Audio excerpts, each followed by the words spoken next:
Hakika haya ni maonesho ya 50 ya biashara ya kimataifa Dar es Salaam DITF, maarufu kama Sabasaba. Sisi bado tupo katika banda hili la Wizara ya Fedha, na banda hili kama unavyotazama limesheheni taasisi mbalimbali za kiuchumi, za kifedha, zikifanya kazi chini ya Wizara ya Fedha ya Jamhuri ya Muungano wa Tanzania. Na kwa sasa hivi tutatembelea baadhi ya taasisi na idara hizo kupitia tathmini yao tangu yaanze Juni 28, kilele chake ni Julai 13 na pengine ikaongezwa labda masaa kadhaa. Kwa tutapitia kuona tathmini fupi ya kila taasisi, nini ambacho umefanya na umefanikiwa masuala gani.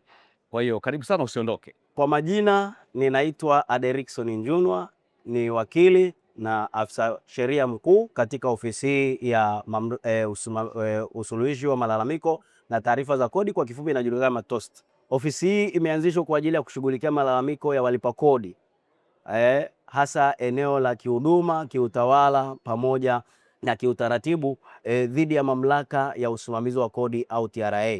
Serikali imeanzisha taasisi hii kwa ajili ya kuboresha usimamizi wa kodi, lakini pia mahusiano kati ya walipa kodi pamoja na TRA.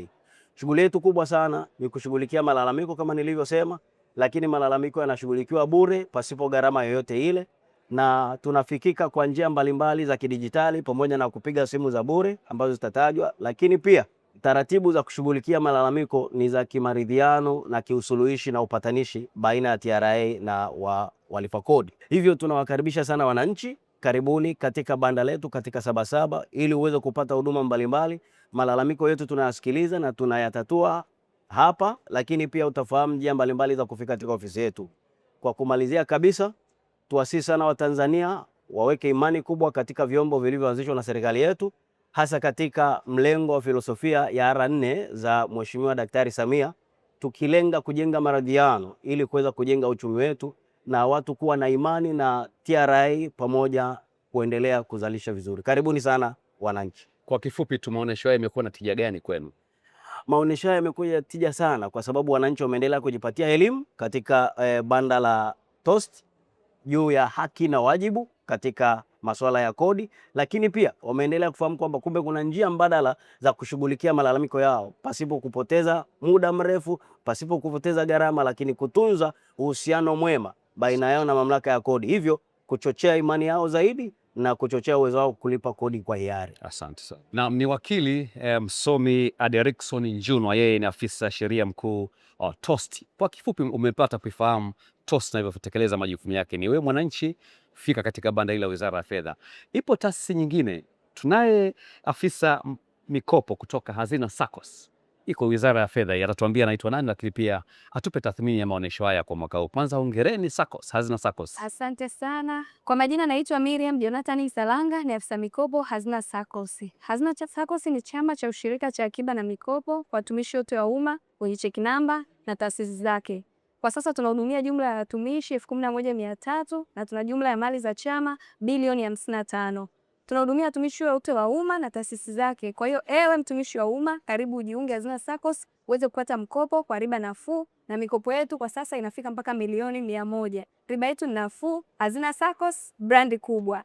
So wanachama wanasemaje kwenye maonesho ya Sabasaba walipofika hapa? Kwa kifupi tu. Wanachama wamefurahia huduma na wengi walikuwa hawaitambui Hazina SACCOS. Kwa hiyo tumeona mwitikio ni mkubwa, lakini wewe ambaye upo nyumbani hujachelewa. Karibu kwenye banda letu la Wizara ya Fedha tukuhudumie Hazina SACCOS. Asante. Naitwa Stella Anastazi, ni afisa uhusiano na elimu kwa umma kutoka Mamlaka ya Masoko ya Mitaji na Dhamana CMSA. Tumeshiriki katika maonyesho haya ya 50 ya kimataifa ya biashara Sabasaba ili kutoa elimu kwa wananchi, lakini pia kutoa huduma zote za soko hapa katika viwanja vya Sabasaba. Kama mnavyoona, tumeshiriki na wadau wetu, tuko na masoko yote mawili ambayo tumeanzisha, ambao ni soko la hisa la Dar es Salaam pamoja na soko la bidhaa Tanzania, lakini pia tuna mawakala wa soko la hisa pamoja na mameneja mfuko ambao kwa pamoja wanatoa huduma za bidhaa mbalimbali ikiwemo kufungua account na kujibu maswali na changamoto mbalimbali ambazo zimewakuta wawekezaji wetu. Mpaka sasa tumeanza Juni 28, maonesho yanaenda hadi Julai 13. Mmefanikiwa eneo gani? Mafanikio tuliyoyaona ni mwitikio wa wananchi ambao wamefika katika eneo letu la maonyesho kwa ajili ya kutaka ufafanuzi na kutatua kero zao mbalimbali. Na kwa kweli aina ya maswali ambayo tumeyapata yanaonyesha kabisa kwamba uelewa wa wananchi katika masoko ya mitaji umeongezeka sana. Wengi wamekuja wakiwa na maswali na wengi wamekuja wakiwa na nia ya kuanza uwekezaji, na wamesaidiwa na mawakala wa soko hapa kufungua akaunti na wameweza kuanza safari yao ya uwekezaji. Kwa hiyo elimu ya fedha katika eneo la masoko ya mitaji imekuwa, na kwa kipindi hicho, kwa sababu pia hata soko la hisa limetimiza miaka 30 mwezi Juni mwaka huu. Kwa hiyo tumeona kwa kipindi cha miaka 30 ni hatua kubwa imepigwa kama taifa, kwa sababu ya idadi ya uelewa, kiwango cha uelewa cha wananchi na idadi ya wawekezaji ambao imekuwa imeongezeka sana kwenye soko. Na pia hata soko lenyewe, kwa wale wanaofuatilia soko wataona kwamba soko limechangamka. Kaunta nyingi sokoni zimechangamka na zinafanya vizuri, lakini pia ukiangalia upande wa uwekezaji wa pamoja, pia mifuko mingi imeongezeka na mameneja mifuko pia ni wengi wameongezeka. Hii inaonyesha kwamba kuna kiu kubwa ya wananchi ya kuweza kuwekeza katika sekta hii, na kwa upande wa mamlaka ni kwamba tuko tayari kwa ajili ya kutoa miongozo na taratibu mbalimbali ambazo kwa ujumla wake zimechochea kuongezeka kwa bidhaa na pia zimechochea kwamba soko la hisa sasa hivi limechangamka na tunaendelea kufanya vizuri. TMX, soko la bidhaa Tanzania, ni jukwaa ambalo linamkutanisha muuzaji wa bidhaa na mnunuzi ili waweze kufanya biashara yenye uhakika wa malipo kwa wakati na ubora wa bidhaa. Tunamkutanisha muuzaji wa bidhaa kama vile korosho pale Mtwara na mnunuzi wa bidhaa ambaye anataka kusafirisha kupeleka nje ya nchi kama vile India na China kupitia mnada wa kidijitali. Kwa hiyo mnunuzi watashindana kwenye mnada wa kidijitali. Taasisi hii ilianzishwa 2018, 2019 ikaanza mnada kwa bidhaa moja ufuta katika mkoa wa Dodoma, wilaya ya Kondoa, na mkoa wa Manyara katika wilaya ya Babati. Kuanzia 2019 mpaka 2026 tayari tuna bidhaa 10. Katika bidhaa 10, 9 ni za mazao na 1 ni ya madini.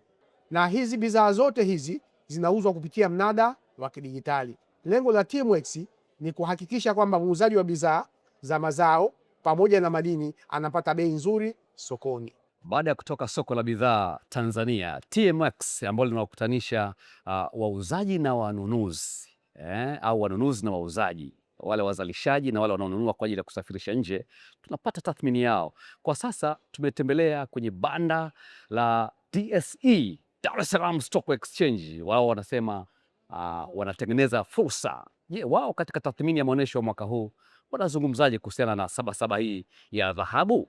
Karibu soko la hisa. Soko la hisa ni sehemu ambapo wawekezaji wanasaidiwa kununua hisa za makampuni mbalimbali. Lakini pia soko la hisa linasaidia wawekezaji kukuza mitaji na kupata mitaji kutoka kwa makampuni mbalimbali. Lakini unapokuwa umenunua hisa kwenye makampuni hayo, yani unapata sehemu ya umiliki kutoka kwenye hayo makampuni. Soko la hisa limeanza 1996. Katika mwaka huu tumetimiza miaka 30 ya soko la hisa. Na katika kutimiza miaka 30 tulikuwa na forum ambayo ilikutanisha stock exchange za kampuni mbalimbali za nchi tofauti tofauti. Kwa hiyo katika kutimiza miaka 30 tunaishukuru serikali kwa kutusaidia kukuza mitaji, na pia tunaishukuru serikali kwa sababu imesaidia uwekezaji umekuwa kwa kasi. Katika hii miaka 30 pia tumeweza kuwa na application inaitwa DSE Hisa Kiganjani. Kwenye application hii inasaidia mtu anaweza kununua kupitia simu yake akiwa nyumbani. Yaani unaweza ukanunua, ukauza kwa muda wowote. Katika miaka hii 50 ya maonyesho ya Sabasaba, tunaishukuru serikali kwa sababu imesaidia. Kama hivi kwenye banda hili la Wizara ya Fedha, mtu anakuja anahitaji kitu, anaweza kukipata hapo hapo, anatatuliwa shida yake, na pia mtu anapata elimu akiwa moja kwa moja na wahusika. Tunaishukuru serikali. Asante.